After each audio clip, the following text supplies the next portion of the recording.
Hi friends! தோசைக்கு மாவு இல்லாத டைம்ல இந்த பாசிப்பருப்பு தோசை ரொம்பவுமே ஹெல்ப்ஃபுல்லா இருக்குங்க. ரொம்ப மொறுமொறுன்னு கிறிஸ்பியா இருக்கும். சாப்பிட்றதுக்கும் நல்லாயிருக்கும். நல்ல ப்ரோட்டீன் ரிச்சாவும் இருக்குங்க. வாங்க எப்படி செய்யலாங்கிறத பார்க்கலாம். 1 டம்ளர் அளவுக்கு நான் பாசிப்பருப்பு எடுத்து நல்லா வாஷ் பண்ணிட்டு 1 மணி நேரம் ஊற வச்சுட்டேங்க.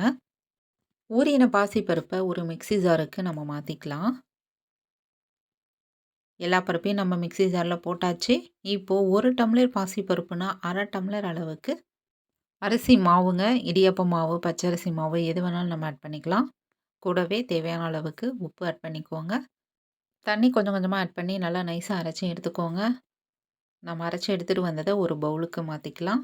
நல்லாவே திக்கா இருக்குங்க. நாம கொஞ்சமா மிக்ஸி ஜார் அலசியும் தண்ணி ஆட் பண்ணிக்கலாம். நமக்கு டைம் இருக்குன்னா, இந்த மாவ 1 மணி நேரம் புளிக்க வச்சுட்டு, அதுக்கப்புறம் நம்ம தோசை ஊத்திக்கலாம். சப்போஸ் டைம் இல்ல அப்படின்னா, நாம சோடா மாவு இட்லிக்கு போடக்கூடிய சோடா மாவு ஆட் பண்ணி, நம்ம உடனேவும் தோசை ஊத்திக்கலாம். நான் 1 மணி நேரம் கழிச்சு நான் இப்போ தோசை ஊத்தி காட்டப் போறேன். மாவு இன்னும் திக்கா இருக்கு. தேவையான அளவுக்கு தண்ணியும், கொஞ்சமா பெருங்காயத்தூளும் ஆட் பண்ணி, நம்ம தோசை மாவு பதத்துக்கு கரைச்சுக்கலாம். இப்போ மாவு ரெடியா இருக்கு. நம்ம தோசை ஊத்திக்கலாங்க. ஒரு தோசைக்கல் வச்சுட்டு நல்லா ஹீட் ஆனதுக்கப்புறம், நம்மளுக்கு எந்த அளவுக்கு மெலிசா வேணுமோ, அந்த அளவுக்கு நம்ம மெல்லிசா ஊத்திக்கலாம். நெய், ஆயில் எது வேணாலும் நம்ம யூஸ் பண்ணிக்கலாங்க. நான் கடலை எண்ணெய் யூஸ் பண்ணியிருக்கேன். ஒரு பக்கம் வெந்ததுக்கப்புறம் மறுபடியும் திருப்பி போட்டுக்கலாம். பாருங்க எவ்வளோ சூப்பரா கலர்ஃபுல்லா வந்திருக்குன்னு. நல்லா கிரிஸ்பியா மொறு மொறுன்னு வருங்க இந்த தோசை.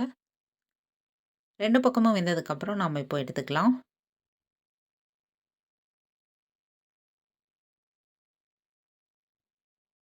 இப்போ ஒரு தோசை ரெடி ஆயிடுச்சு. மறுபடியும் இதே மாரி இன்னொன்னு ஊத்திக்கலாங்க.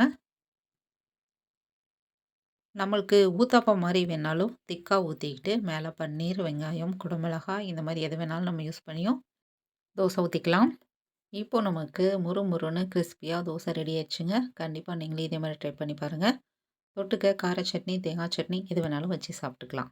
இந்த வீடியோஸ் பிடிச்சிருந்தா லைக் பண்ணுங்க, ஷேர் பண்ணுங்க, சப்ஸ்கிரைப் பண்ணுங்க ஃப்ரெண்ட்ஸ். Thank you.